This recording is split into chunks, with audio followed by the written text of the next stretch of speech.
Assalamualaikum warahmatullahi wabarakatuh. Waalaikumsalam warahmatullahi wabarakatuh. A'udzu billahi minasyaitonir rajim.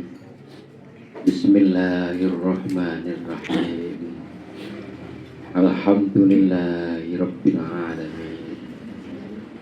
Subhanallah walhamdulillah wala ilaha illallah wallahu akbar. Wala haula wala quwwata illa billahil aliyyil azim.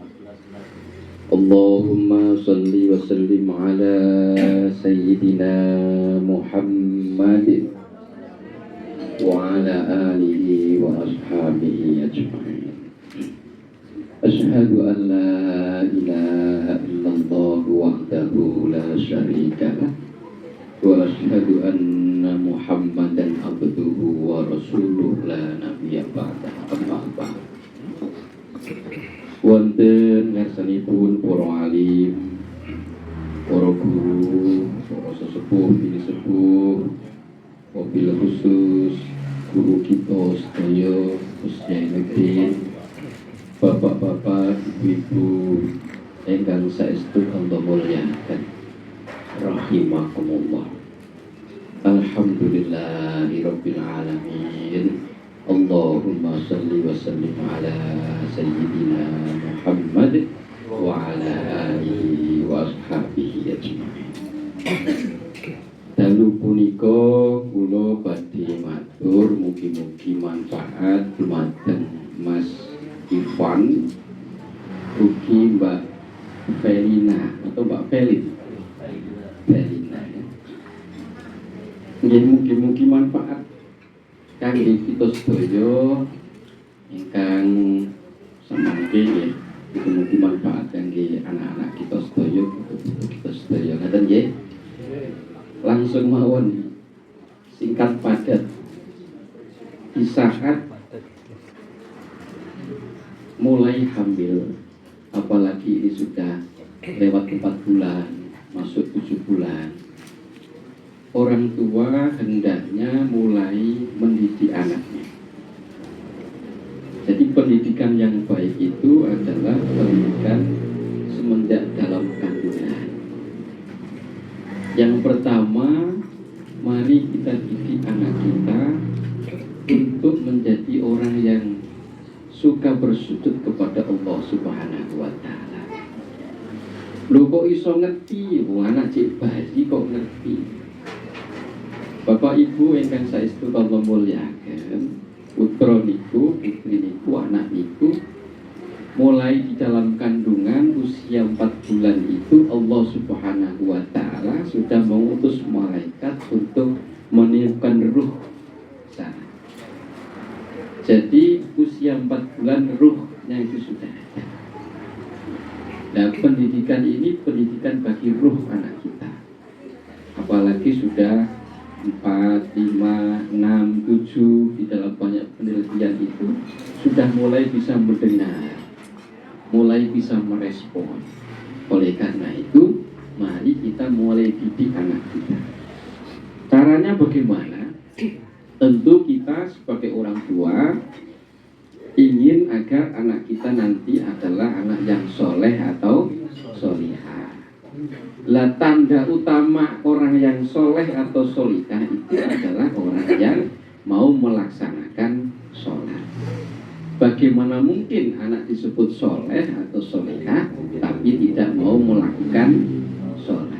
Nah ini, maka mungkin orang tua sebelum nikah atau mungkin di awal-awal nikah belum hamil, mungkin ada yang mungkin sholatnya kadang-kadang bolong dan sebagainya.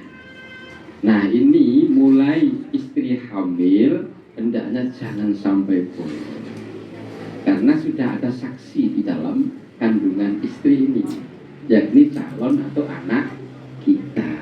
Nah, bagaimana mungkin kita mendidik anak kita untuk menjadi anak yang soleh sementara kita tidak mengajaknya untuk menjadi soleh. Nah, maka ketika sudah hamil, apalagi 4 bulan, apalagi 7 bulan, gitu ya, dan seterusnya, hendaknya sholat itu benar-benar dijaga. Terutama ada saat yang paling dekat antara hamba dengan Allah ketika sholat itu ketika sujud. Nah, ketika sujud itu orang tuanya, Mas Ivan, Mbak Felina, di dalam hati itu memohon kepada Allah Subhanahu wa Ta'ala agar sang buah hati, sang janin ini dijadikan yang terbaik oleh Allah Subhanahu wa Ta'ala. Kalau jamaah ya ikut gerakan imamnya bangkit ya bangkit, tak usah lama-lama. Tapi terutama pas sholat sendiri atau sholat sunnah, sujud itu kalau bisa, terutama yang hamil, Mbak Belin ada di belakang atau di mana? Di belakang. Mbak Belin. Terutama sujudnya dibuat agak lama, terutama pas sholat sendiri atau sholat sunnah, dibuat agak lama. Itu adalah saat yang paling dekat seorang hamba dengan Allah Subhanahu wa Ta'ala. Secara rohani mulai mendidik anak kita. Begitu guru-guru kami mengajarkan kepada kami para murid untuk benar-benar ketika hamil itu sholatnya dijaga betul.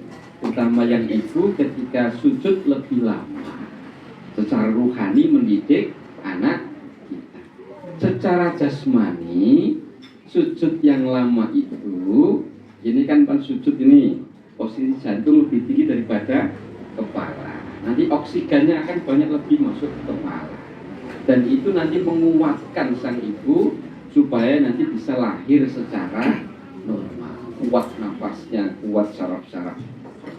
Dan posisi sujud itu mau nggak mau mesti kekuatan bertumpu kepada dua tangan. Dua tangan sini terus jaga. Maka sujud yang lama bagi ibu yang hamil itu bermanfaat untuk membentuk, payudaranya. Sehingga payudaranya semakin bagus dan nanti asinya insya Allah lancar. Nah ini, itu guru kami mengajari begitu. Di antara guru kami itu adalah namanya Bapak Kebong Yazid Bustom. Jadi sujud yang lama bagi seorang calon ibu itu nanti membuat air susunya lebih bagus, lebih banyak, lebih lancar. Itu yang pertama, secara jasmani. Yang kedua, secara jasmani, posisi sujud itu membuat kuat pinggulnya. Pinggulnya dan sekitarnya itu nanti ketika lahiran normal itu lebih mudah. Lebih mudah. Jadi intinya begitu, saya tidak menerangkan panjang karena waktunya singkat. Jadi ketika mulai hamil, apalagi hamil keempat, 4 bulan, 5, 6, 7, dan setelah 9, sholatnya jangan sampai bolong. Pas sholat sendiri atau sholat sunnah, sujudnya lebih lama. Itu pesan pertama. Pesan yang kedua, agar anak ini mulai dididik lebih baik lagi, seperti para ulama, para sahabat, gitu ya. Itu lebih banyak membaca Al-Quran. Lebih banyak membaca Al-Quran.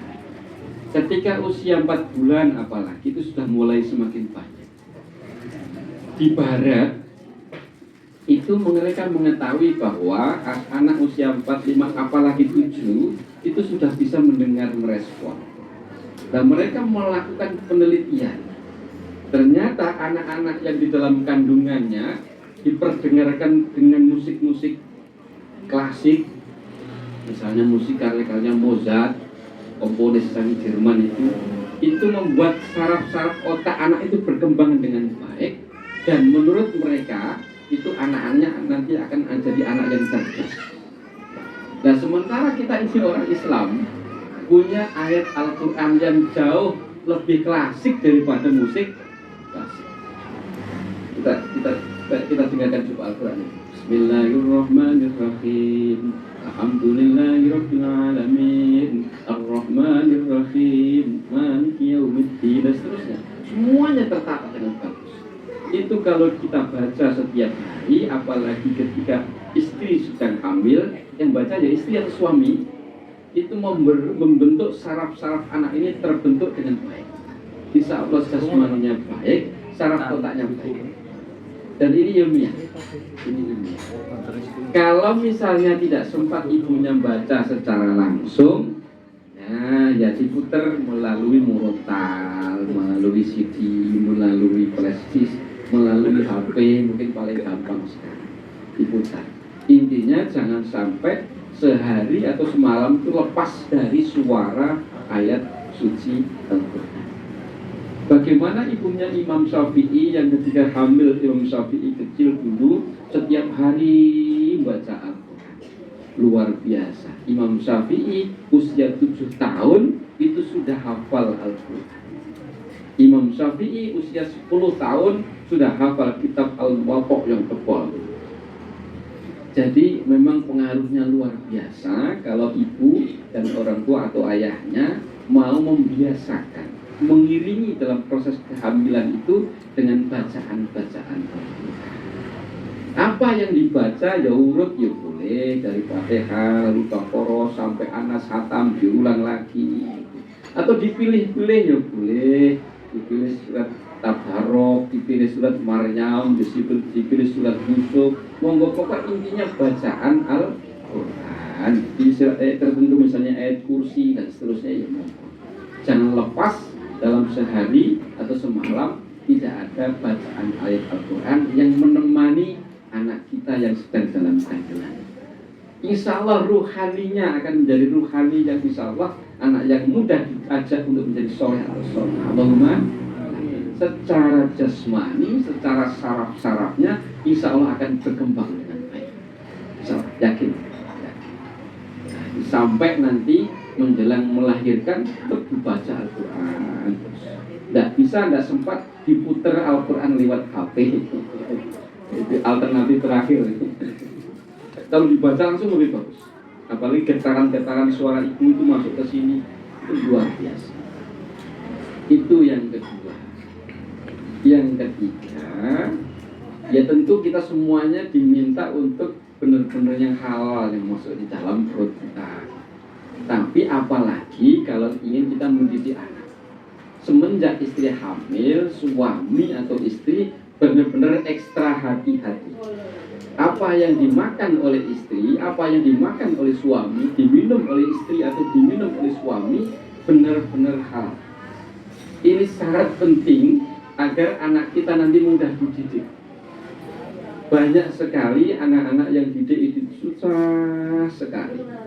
Ternyata ditelusur oleh para guru, ternyata orang tuanya memberikan makanan nafkah sesuatu yang tidak halal. Ada seorang kawan dulu ketika mondok di pesantren di Jombang, kebetulan ya teman kami juga, Pak Yai yang menceritakan itu beda dengan teman-temannya. Suwe kok yura iso nemen, kayak iso ini nemen yang ngopo. Akhirnya suatu saat orang tuanya dipanggil, diajak ngomong dari hati ke hati dengan Pak Yai, ini ada apa? Mohon jujur. Ternyata bapaknya bercerita bahwa anak ini ketika kecil dibesarkan dengan makanan yang tidak halal. Jadi keluarganya waktu itu nyambut gawe iki ngutangi nganggo 10 bayar 12 ini lho. Nganai. Ya, ternyata itu jawabannya. Lalu orang tuanya itu diminta untuk minta maaf kepada anaknya yang sudah terlanjur memberikan makanan haram kepada anaknya. Orang tuanya minta maaf sambil menangis dan mohon ampun kepada Allah Subhanahu wa Ta'ala. Ternyata betul setelah itu besoknya itu belajar itu lancar, normal pinter bocah. Normal. Jadi memang ini penting. Betapa kita perlu hati-hati dalam soal ini agar anak-anak kita tumbuh dan besar menjadi anak-anak yang soleh. Allahumma.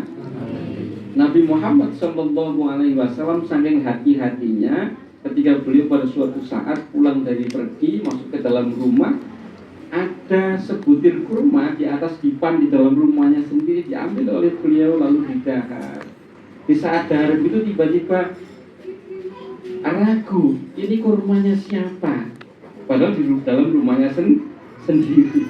Jangan-jangan ini ada kurma sodakoh yang jatuh yang belum dibagikan. Ingat, Nabi tidak boleh menerima sodakoh. Hadiah hibah boleh.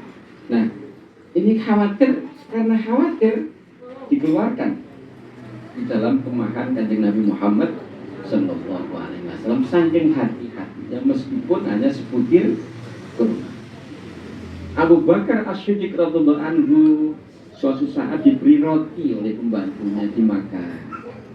Setelah roti itu didahar oleh Abu Bakar As-Siddiq radhiyallahu anhu, pembantunya itu cerita, itu roti saya beli dari uang yang dibeli oleh seseorang. Kenapa diberi uang oleh seseorang? Dahulu saya pernah dimintai tolong oleh orang itu untuk menyembuhkan keluarganya yang sakit. Saya tidak bisa menyembuhkan. Lalu saya pura-pura untuk menyembuhkan dan ternyata sembuh. Lalu saya diberi uang itu kemarin, tak belikan roti itu. Sayyidina Abu Bakar As-Siddiq kaget mendengar itu. Padahal rotinya sudah masuk ke dalam perut. Jari beliau dimasukkan ke dalam tenggorokannya demi untuk ikhtiar agar roti yang masuk dalam perut itu keluar kembali. Saking hati-hatinya sahabat Nabi Muhammad Sallallahu Alaihi Wasallam. Sayyidina Umar bin Khattab radhiyallahu anhu suatu hari pernah mendapatkan amanah dari beberapa orang untuk membagi minyak wangi. Di rumah dibagi minyak wangi itu istrinya ikut membantu. Lalu ketika membagi-bagi minyak wangi itu, jemari Bu Umar kena minyak wangi, eman-eman diusapkan ke jilbabnya. Sayyidina Umar tahu ini bau apa wangi? Ya bau minyak wangi yang tadi. Loh itu bukan hak kita, bukan milik kita. Apa yang dilakukan oleh Sayyidina Umar bin Khattab? Meminta istrinya untuk melepas jilbabnya. Jilbab itu dicuci sendiri oleh Sayyidina Umar bin Khattab, menghilangkan baunya. Saking hati-hatinya Sayyidina Umar bin Khattab jangan sampai keluarganya katutan sesuatu yang haram, termasuk yang subhat seperti itu. Ada seorang tabi'in namanya Muhammad Ibnul Munkadir. Dia itu punya toko di pasar Madinah, punya toko di sana. Suatu saat dia tinggal tokonya itu untuk dijaga pembantunya atau pegawainya. Pas dijaga pegawainya itu ada seorang Arab Badui itu yang beli baju di situ. Baju itu mestinya harganya 5 dirham.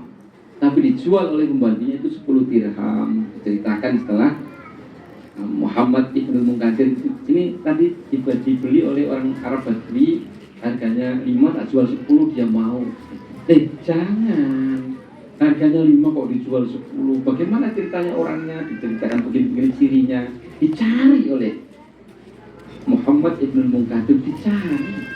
Setelah ketemu, ini tadi pegawaiku keliru menjual baju yang mestinya 5 dirham dijual 10 dirham. Ini yang 5 dirham tak kembalikan.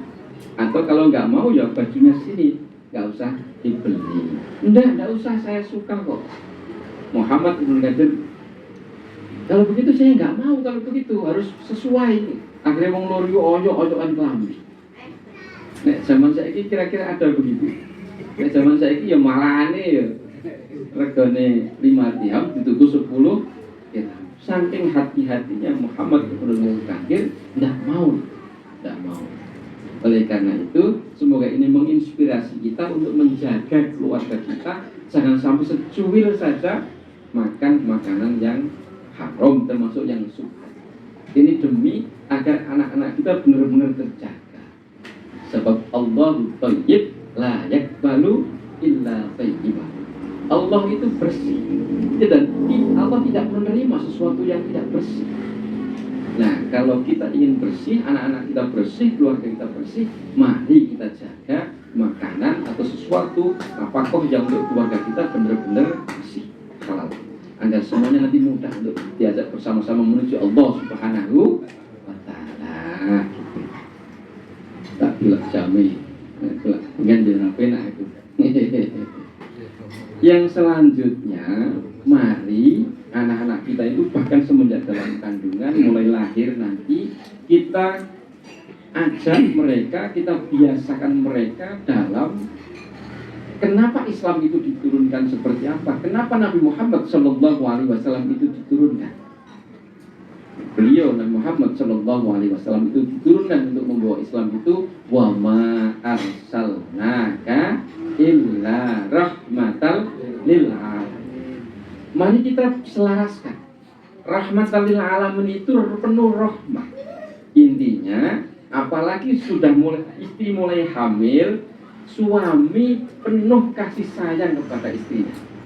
Ini harus karena secara psikologis besar sekali pengaruhnya ketika istri itu gampang susah, atau istri itu sedih, atau istri itu dibentak suami, itu pengaruhnya besar terhadap bagaimana kondisi janin yang ada dalam kandungannya. Berbeda ketika istri selalu gembira hatinya, senang hatinya, itu berbeda. Lah gembira, senang, bahagia itu selaras sejalan dengan rahmah. Maka suami semakin sayang kepada istri. Mas Ivan semakin sayang kepada Mbak Felina. Sepakat? Sepakat. Meskipun mungkin Mbak Felina tidak setuju, ini Mas Ivan kok begini ya istriku. Meskipun tidak setuju, tetap perlakukan dengan cara yang baik. Intinya jangan sampai dibuat sedih, tertekan, apalagi stres. Secara rohani termasuk secara jasmani ini berpengaruh terhadap perkembangan janin. Ya itu ya. Wa ma arsalnaka illa rahmatal lil alamin. Rahmah semenjak dalam kandungan. Insya Allah nanti perkembangan psikologinya anak itu mudah jadi baik. Apalagi sudah lahir jadi anak kecil, perlakukan anak-anak itu dengan penuh kasih sayang. Enggak usah pakai bentak-bentakan, jewer-jeweran, tendang-tendangan, enggak usah.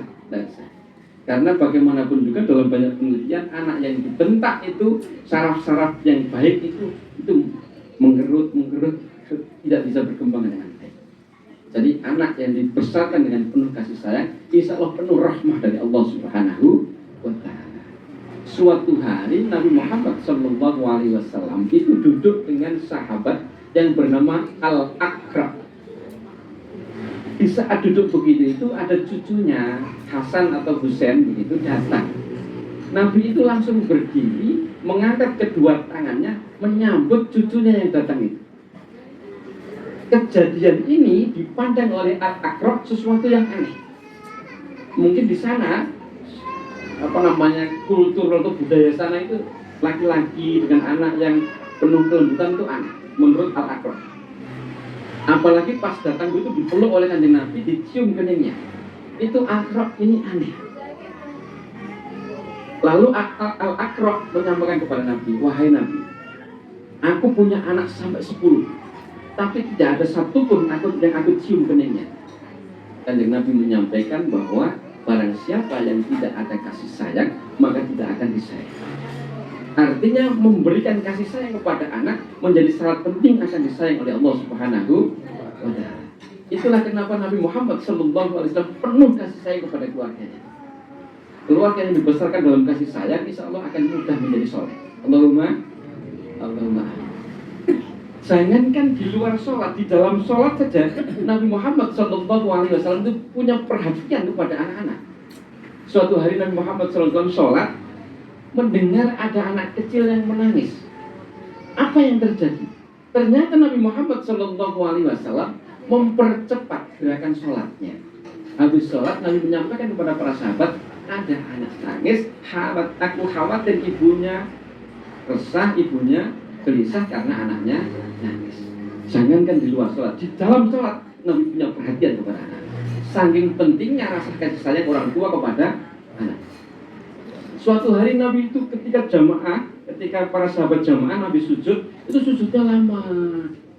Para sahabat mengira ini Nabi sedang menerima wahyu. Lama. Ternyata setelah sholat tahu bahwa Nabi sujudnya lama itu cucunya sedang ada di pundaknya menumpangi ketika Nabi mengimami sujud. Nabi tidak bangun sampai anaknya. Betapa Nabi Muhammad SAW perhatian kepada. Di Madinah itu ada seorang anak, bukan hanya seorang, Nabi itu kalau ketemu anak sering menyapa gitu, menyapa. Ada seorang anak kecil yang main burung gitu, Nabi ini mainan apa gini. Nabi tanya, oh ini main burung wahai Nabi. Nabi menyempatkan diri untuk nyapa anak itu, memberi salam anak itu. Betapa Nabi Muhammad SAW mempunyai perhatian kepada anak-anak sang calon generasi di masa depan. Nabi itu begitu. Sampai sahabatnya yang luar biasa, Umar bin Khattab itu terkenal tegas, berani, mungkin garang, gitu ya, dalam arti positif. Itu sampai meniru Nabi itu bisa berubah. Sayyidina Umar bin Khattab itu luar biasa tegasnya, mungkin pemberani, ditakuti oleh orang, bahkan jangankan orang, iblis saja kalau ketemu Sayyidina Umar bin Khattab minggir. Saking galaknya Sayyidina Umar bin Khattab. Meniru kanjeng Nabi Muhammad sallallahu alaihi wasallam. Apa? Istrinya Sayyidina Umar bin Khattab galak.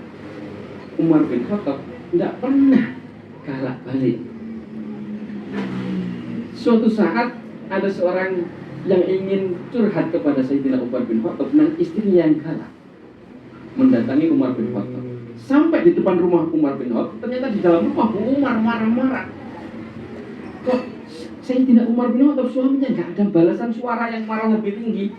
Oh ternyata ini podoain, akhirnya ya diuring-uring. Akhirnya dia mau pulang. Ketika mau pulang, ternyata pintunya Sayyidina Umar dibuka. Sini ada apa? Enggak ada apa-apa. Akhirnya istri dipaksa, dia cerita, sebenarnya saya mau curhat. Di rumah itu istriku gampangnya muring-muring. Ternyata akhirnya podoain. Sayyidina Umar bin Khattab berkata, kenapa aku tidak marah balik ketika istriku begitu? Karena dia capek. Dia memasakkan makanan untuk aku, untuk diriku, yang sesungguhnya itu kewajiban. Dia mencucikan pakaianku, dan sesungguhnya itu kewajiban. Dia capek, marah ya lumrah. Kalau kita diam saja nanti lacap marahnya itu sih tidak Umar bin Khattab.